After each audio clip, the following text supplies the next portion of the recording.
जय मसीह की, praise the Lord.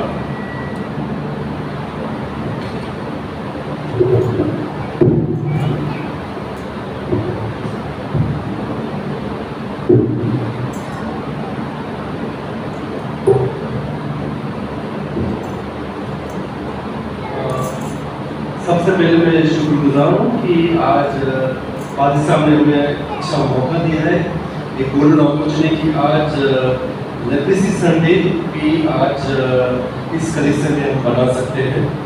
और जैसे आप सभी लोग ने हमें सपोर्ट किया है निरंतर, जो कई साल से जो आपकी दुआ और सपोर्ट के माध्यम से हम जो मिनिस्ट्री और जो सेवकाई जो हम पूरी भारतवर्ष में लेप्रेसी मिशन जो कर रहे हैं अपनी संस्था के द्वारा, इसके लिए आप ही से बहुत आभारी हूँ। We are very thankful for your prayers and for your support for the leprosy affected and for the work that you have supported us throughout the years. We are very thankful. Thank you so much.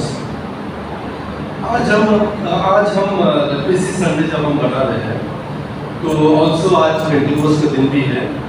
और since leprosy Sunday is celebrated जो है last week mean the fourth Sunday of जो जनवरी का दिन है वो leprosy Sunday मनाते हैं हम लोग पूरी वर्ल्ड में।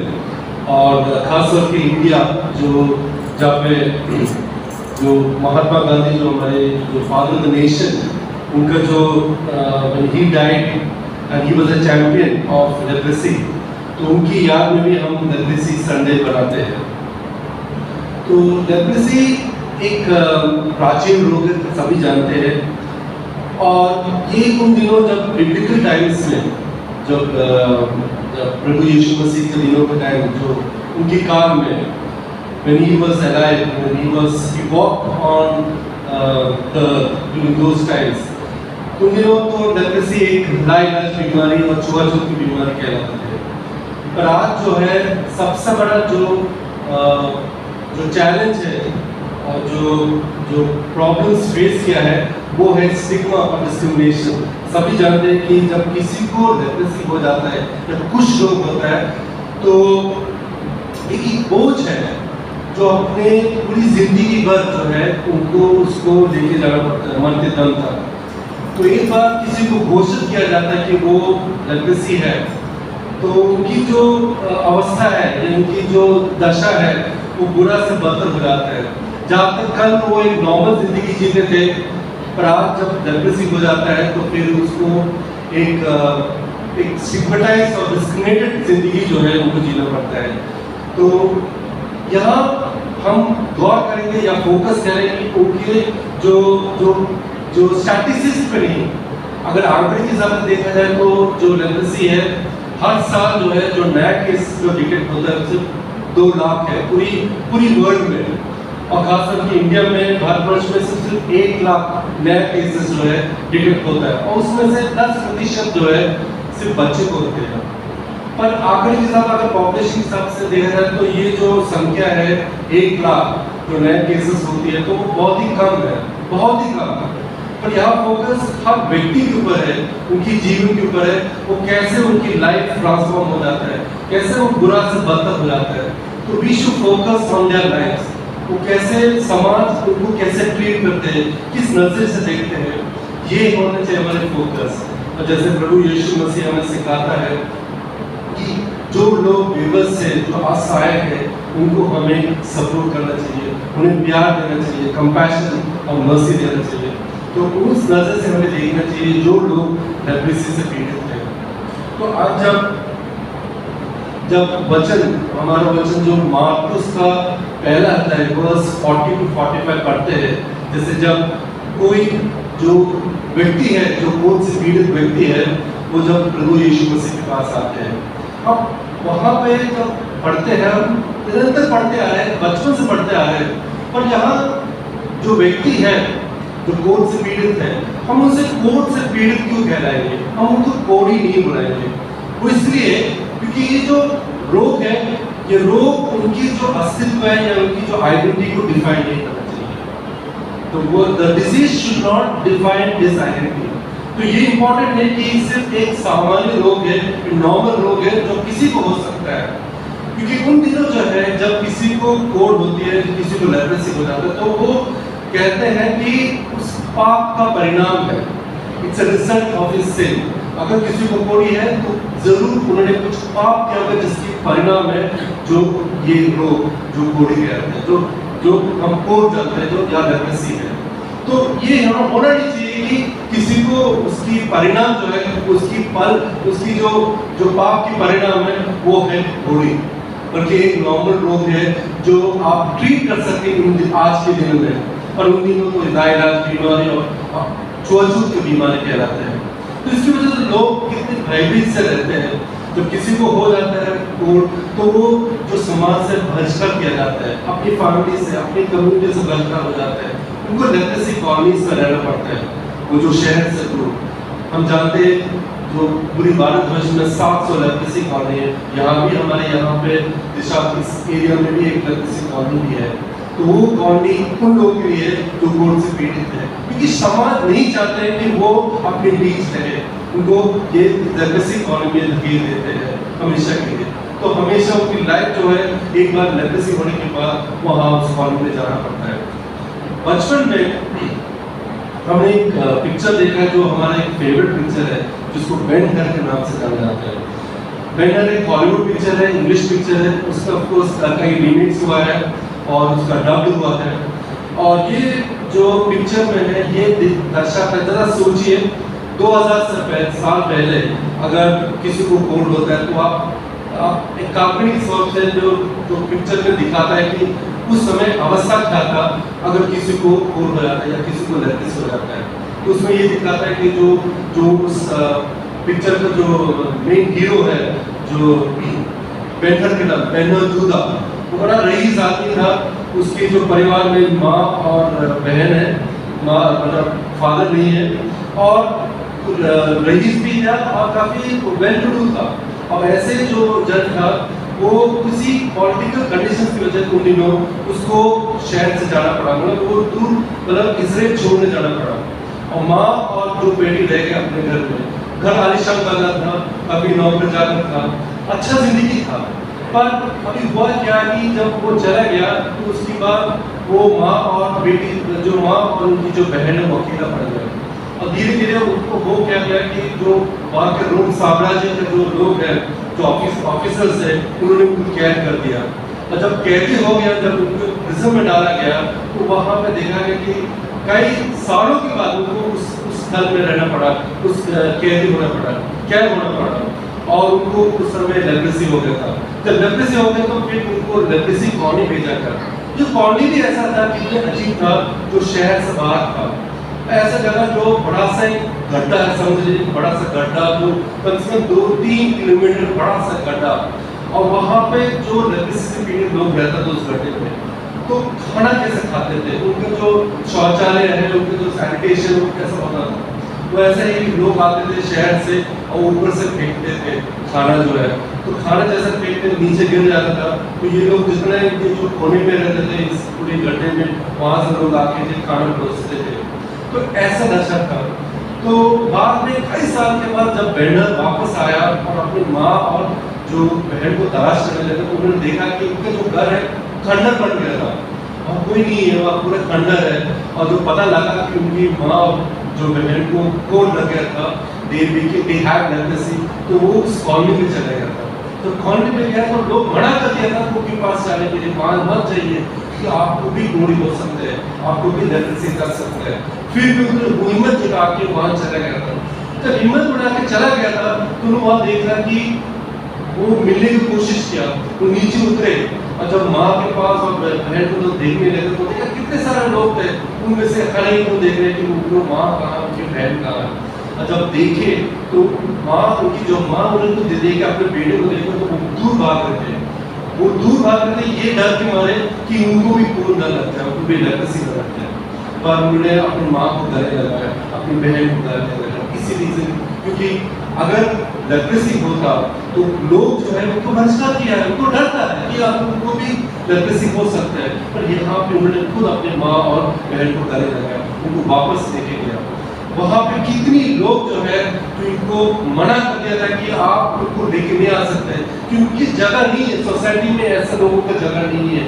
क्योंकि आप जानते हैं कि कैसे लोग भयभीत से रहते थे कि इस महामारी, इस डिजीज के साथ, इस रोग के साथ जो लेप्रोसी कहते हैं, जो छुआछूत की बीमारी है और लाइलाज बीमारी है। पर आज अगर देखा जाए तो आज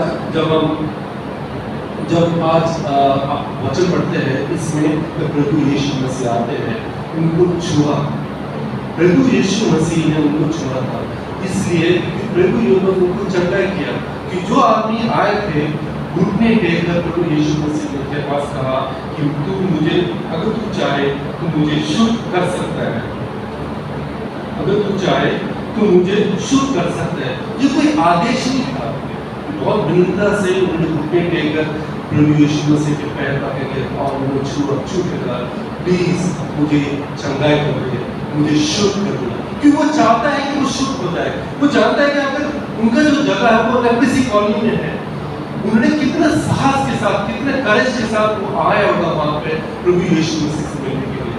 क्योंकि जब आप जानते हैं, जब प्रभु यीशु मसीह जब चलते थे तो उनके साथ जो है चेले भी चलते थे, उनके साथ जो क्राउड है, जो भीड़ है, वो भी चलते थे साथ में।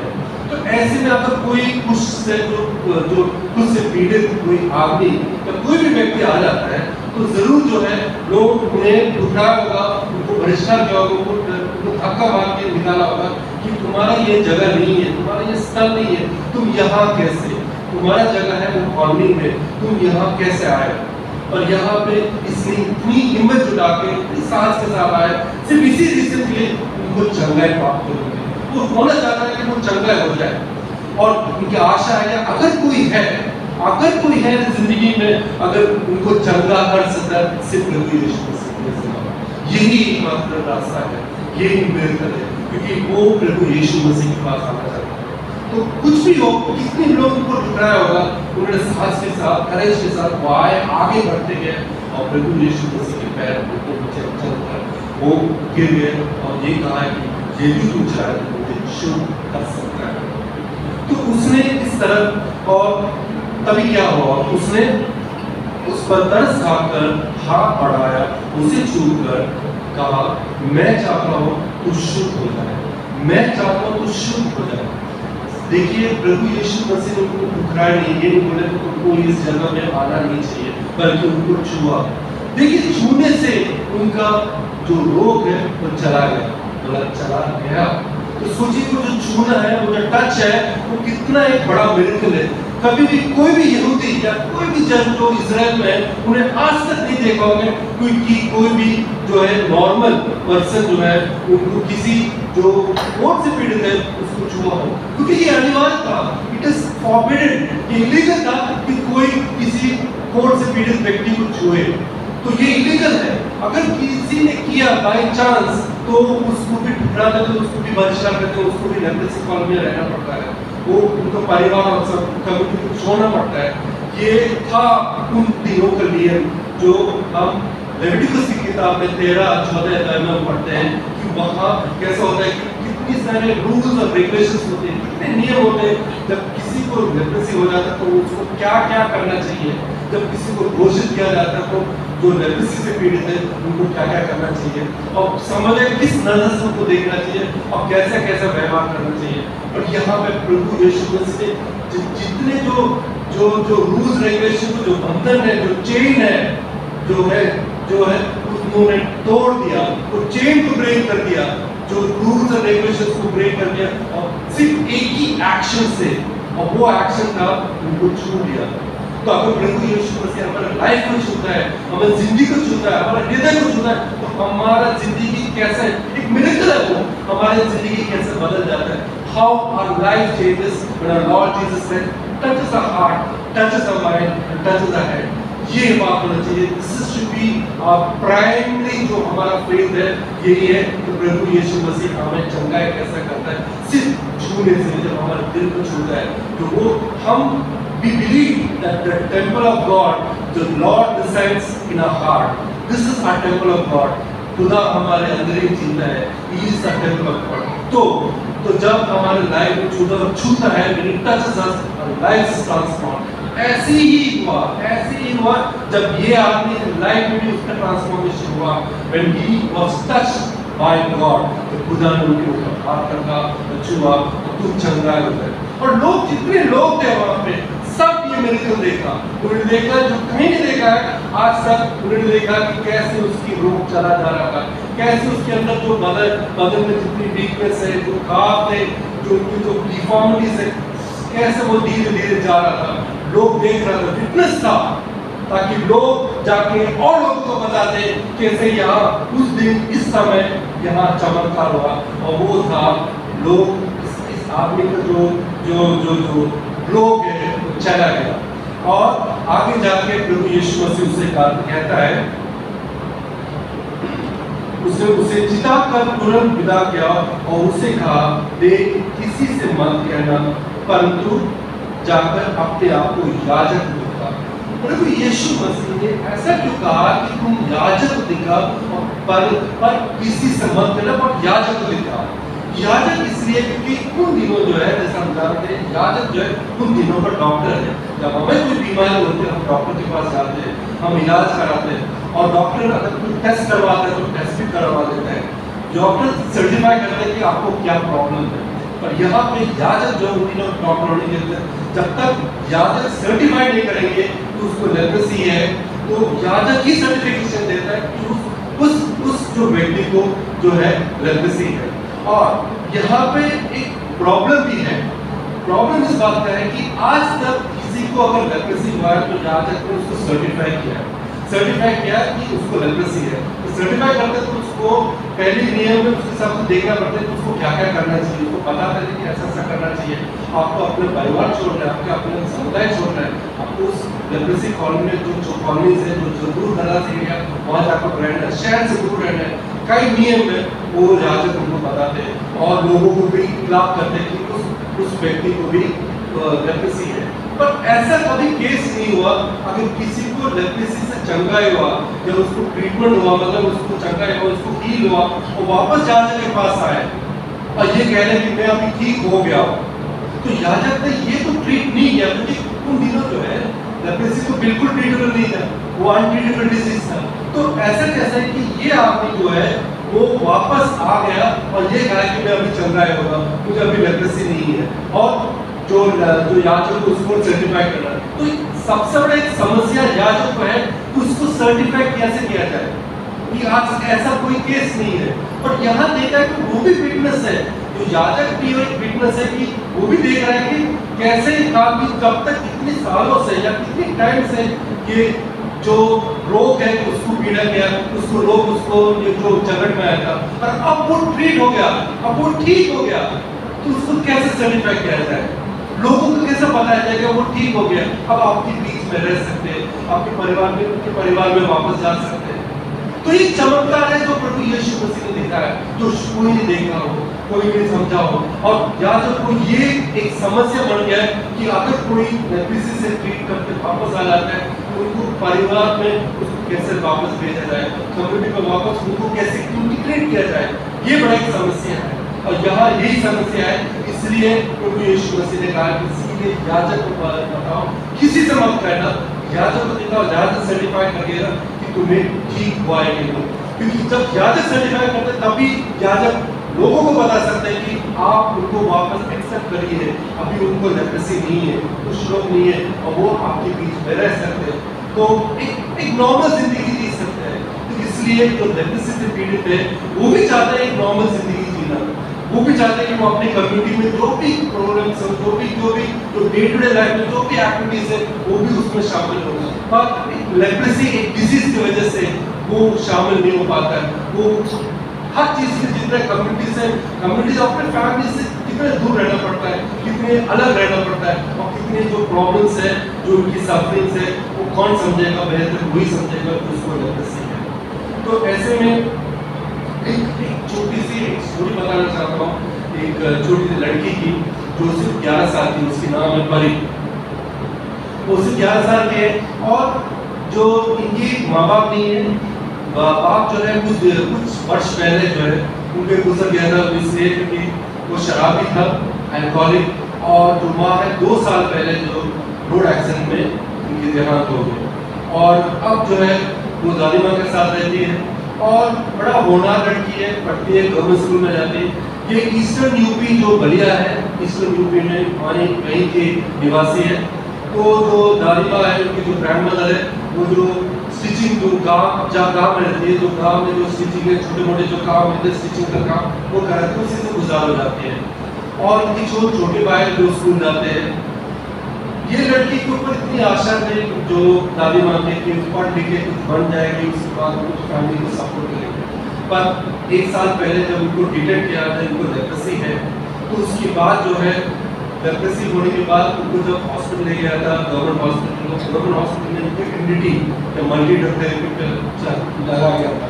पर जैसे उनकी उसमें जब उनकी ट्रीटमेंट चल रहे थे, उनकी जो हाल है और बुरा होने लगा, मतलब बुरा से बदतर होने लगा। उनके हाथों में ब्लिस्टर्स, पैचेस, और आप जैसे जानते हैं कि उनके हाथ जो है क्लॉट होने लगे। अब सभी जानते हैं जैसे नर्व डैमेज की वजह से तो हाथ जो क्लॉट होते हैं। अब सर सोचिए एक लड़की जब उनके हाथ ऐसे क्लॉट होते हैं, जो सामान्य जो उस उम्र की लड़कियां जो भी काम कर सकते हैं वो सब कुछ कर नहीं पाते, क्योंकि हाथ जो ऐसे क्लॉट होने की वजह से और जो बॉडी में वीकनेस और जो काम जो कभी बढ़ते नहीं है। तो ऐसे जितने सिम्टम्स होते हैं किसी को हम जानते हैं कैसे कैसे एक बच्ची के हाथ, बच्ची की जो मेंटल स्टेट है वो आप समझ सकते हो। क्योंकि एक तो जो स्कूल जाती थी तो वहाँ पर स्कूल ने मना कर दिया कि स्कूल आपकी आ नहीं सकती है, आप घर पे रहिए, आप स्कूल नहीं आ सकते हैं, पहली चीज। दूसरा जो उनके जो बच्चे जो गांव के बच्चों के साथ जो खेल कूद में रहती थी, मतलब खेलती थी, अब वो खेल नहीं सकती है। उनके साथ जो रोज जाके खेलती थी वो नहीं कर सकते। जो हाथ बढ़ाता था जो उनकी दादी माँ का, वो नहीं कर सकते। तो कई चीज में जो है डिसेबल्ड होने की वजह से जो काम नहीं कर सकते 11 साल की लड़की, वो सब जो है सफर कर रहे थे। और उनको ये नहीं पता लग रहा था कि ऐसा क्यों हो रहा है, क्योंकि हाथ ऐसा क्यों होने लगा, वो काम क्यों नहीं कर पा रहे, एक कलम उठा पा रहे, ग्लास नहीं पकड़ पा रहे, मतलब इतने सारे जो काम छोटे छोटे काम वो नहीं कर पा रहे, जो हम लोग टेकन फॉर ग्रांटेड करते हैं, जो काम हम टेकन फॉर ग्रांटेड करते हैं, हर बच्चे जो काम करते हैं वो नहीं कर पा रही है। कितनी तकलीफ के साथ उनके हर रोज, हर मिनट, हर जो वक्त है ऐसे गुजरते तकलीफ के साथ, सफर के साथ। अब सोचिए एक लड़की का ऐसे ही कितनी सारी बच्ची है, कितनी सारे जो बच्चे जो लेप्रेसी से पीड़ित है। अब उनके हाल देखिए, उनके कैसे है, वो किस स्टेट पे जाती है। सोचिए जो होनहार लड़के हैं, जो होनहार जो बच्चे हैं, जो पढ़ने के अच्छे हैं, तो क्योंकि हर बच्चे को एक सपना होता है कि आगे जाके पढ़ लिख कुछ बनने के लिए, पर यहाँ पर जब लेप्रेसी हो जाता है तो उनके जो सपना है वो चिकनाचूर हो जाता है, गेट्स टोटली डिसमेंबर्ड। मतलब उनका क्या है कि जो सपना आगे बढ़ने का वो कहीं न कहीं जो लेप्रेसी की वजह से एक रोक हो जाता है, एक फुल स्टॉप हो जाता है, जिसकी वजह से उनको सपने हो जाता है। तो यहाँ पे हर बच्चे का ऐसे इतने सारे बच्चे होते हैं, इतने सारे लोग होते हैं जो लेप्रेसी से पीड़ित हैं। तो हमें जो है ऐसे लोगों को जो सपोर्ट करना चाहिए, जैसे मार्कुस में पहला अध्याय 10वां अध्याय वर्स 45 में जैसे प्रभु यीशु मसीह जो है खुद अपने चेलों को बोलते हैं कि मैं इस दुनिया में आया हूँ अपनी सेवा के लिए नहीं, बल्कि दूसरों की सेवा करने के लिए। I came to this world not to be served but to serve। तो ऐसे ही जैसे प्रभु यीशु मसीह ने सिखाया है, हमें जो लोग बेबस है, जो लाचार है, जो असहाय है, जो डाउन टाउन और माजला से, उन लोगों को सेवा करना है। अगर हम सेवा नहीं करते उन लोगों के लिए, तो ये हमारा जो जिंदगी है, जो व्यर्थ है। It's a full waste if we live for ourselves, if we live for ourselves. अगर हम सेल्फ सेंटर्ड है, हम स्वार्थी बन के अपने के लिए जिएंगे, तो हमारी जिंदगी व्यर्थ है। हम दूसरों के लिए जीना है, जैसे प्रभु यीशु मसीह, खास तौर पर वो लोग जो बेबस है, असहाय है, खास तौर पर जो लेप्रेसी अफेक्टेड है, कि वो चाहते हैं हमारा प्यार, हमारा कंपैशन, वो चाहते हैं कि हम उन्हें गले मिलाएं, हमें कंपैशन दे, हमें मर्सी दे। क्योंकि वो जो परिवार वाले हैं, जो लोग हैं, जो आस पड़ोस के लोग हैं, जो लोग, वो उन्हें बहिष्कार किया है, वो नहीं चाहते कि उनके बीच में रहे। पर हम उन्हें as Christians, as children of God, हमें उन्हें गले लगा के उनको कंपैशन देना, we have to show mercy. तो they deserve our mercy, they deserve our compassion। उन्हें वो दर्जा देना है जो एक नॉर्मल जिंदगी देना चाहिए, एक नॉर्मल व्यक्ति को मिलना चाहिए। एक नॉर्मल डिग्निफाइड लाइफ। हर आदमी, हर व्यक्ति चाहता है कि वो नॉर्मल जिंदगी जिए। उनको भी बेशक वो ह्यूमन राइट है कि वो भी एक नॉर्मल जिंदगी जिए, और हमारा फर्ज बनता है उन्हें सपोर्ट करें। और हम लेप्रेसी मिशन में हम ये बिलीव करते हैं कि बिना कलेसिया का, बिना चर्चेस का, बिना आपके सपोर्ट के, बिना आपके दुआ के ये कार्य असंभव है। कि 150 ईयर्स से इसी सेवा का में लगे हैं। हमारे तमाम स्टाफ है जो एक्स स्टाफ है, जो इस कलेसिया के मेंबर्स हैं, जो लेप्रेसी मिशन में सर्व किया है और सर्व करते आ रहे हैं।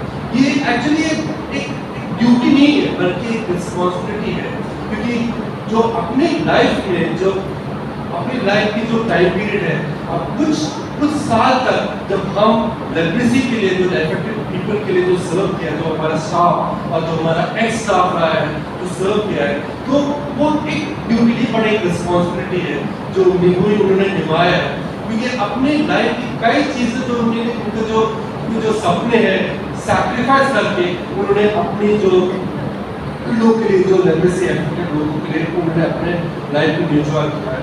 अपने वो एक डेडिकेशन है कि ये डेडिकेशन पे काबिल तारीफ है जो लेप्रेसी मिशन उनके लिए हमेशा आभारी रहेंगे।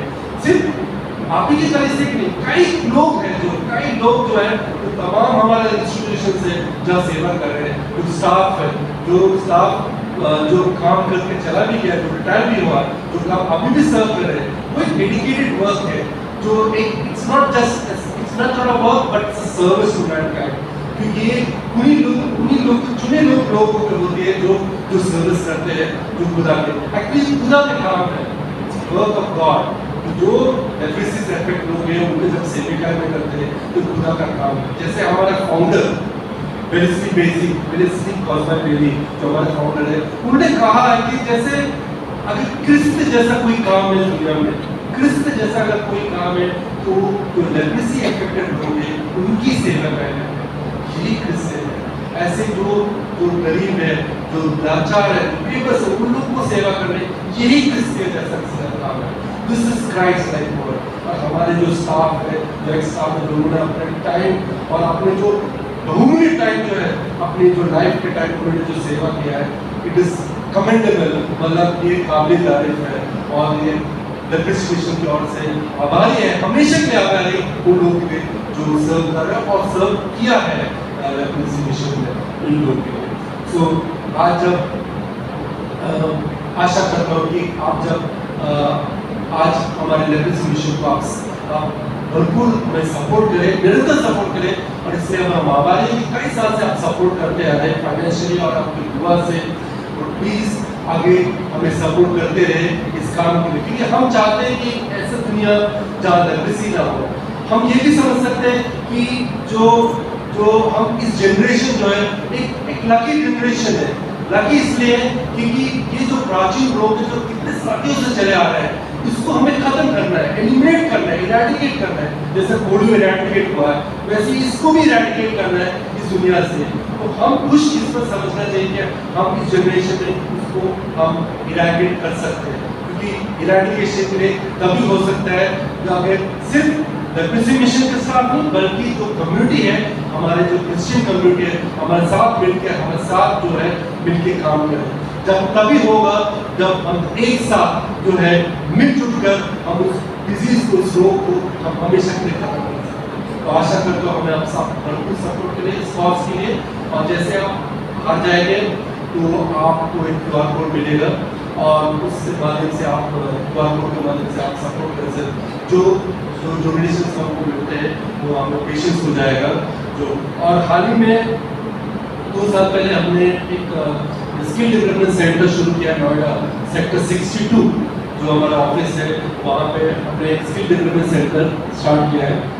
तो आप जो बच्चे खास करके जो बच्चे आपके जो लेप्रेसी कॉलोनी है, अनंतग्राम लेप्रेसी कॉलोनी है, वहाँ से बच्चे आते हैं। वहाँ से बच्चे आके 4 ट्रेड्स में हमने स्टार्ट किया है। एक है मोबाइल रिपेयरिंग, एक है फैशन डिज़ाइनिंग और एक है ब्यूटिशियन कोर्स स्टार्ट किया है। तो इस जो कोर्सेस है, क्योंकि ऐसे ही जो बच्चे हैं या फिर उनके बच्चे के जो परिवार आपको देखा जाए तो जो गरीब है, फर्स्ट एंड फॉरमोस्ट, सेकेंड है कि माँ बाप, किसी को माँ नहीं है, किसी को बाप नहीं है, अनाथ है, तो ऐसे बच्चे जो जिसको आउटर वर्ल्ड में, आउटसाइड वर्ल्ड में की जो एजुकेशन प्रॉस्पेक्ट्स कम होने की वजह से, क्योंकि या तो उनको लेप्रेसी है या तो उनके माँ बाप को लेप्रेसी है या उनके जो लेप्रेसी जो बैकग्राउंड्स आते हैं, तो ऐसे में उनको आउटसाइड अपॉर्चुनिटीज मिलने के कोई जो अपॉर्चुनिटीज है वो शायद कम होने की वजह से वो है, उसकी वजह से वो यहाँ पे हमारे सेंटर्स में आके वो जो ट्रेड्स है वो सीखते हैं ताकि वो अपने पैर में मतलब खुद खड़े होकर अपने फैमिली को सपोर्ट करें और खुद के सपोर्ट करें और इंडिपेंडेंटली वो एक लाइफ जिए और डिग्निफाइड लाइफ जिए।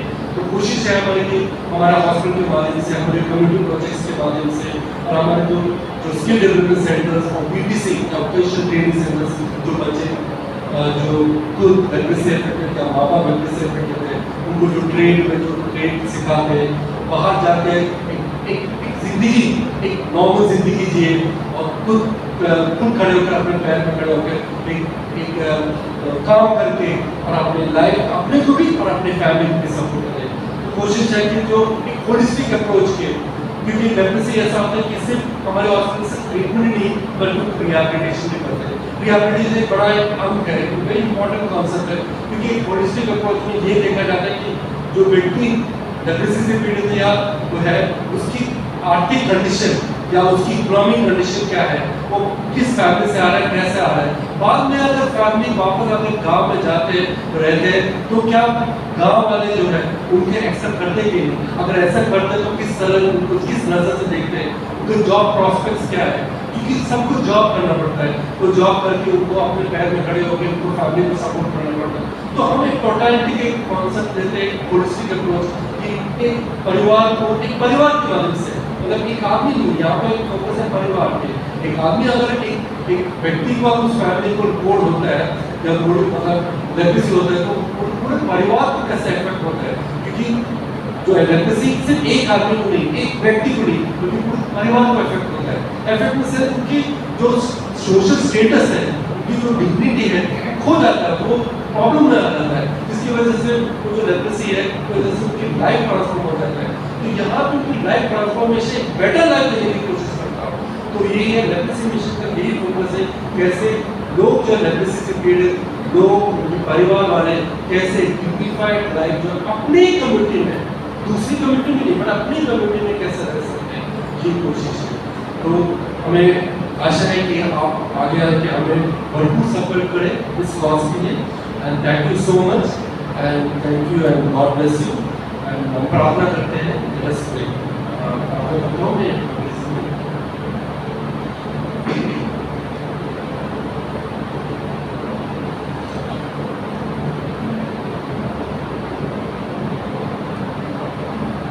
Let's pray. Almighty Father, the giver of life and health, look mercifully on those who suffer from leprosy. Stretch out your hand to touch and heal them as Jesus did during his earthly life. Grant wisdom and insight to those who are seeking the prevention and cure of the disease. Give skill and sympathy to those who minister to the patients. Reunite the separated with their families and friends, and inspire your people with the task set before the leprosy mission. That it may never lack either the staff or the means to carry on its healing work. In accordance with your will and to the glory of your holy name, we ask this for the sake of Jesus Christ, your Son, our Lord. Amen. Thank you. God bless you all. Thanks a lot. Thank you, Sandeep ji.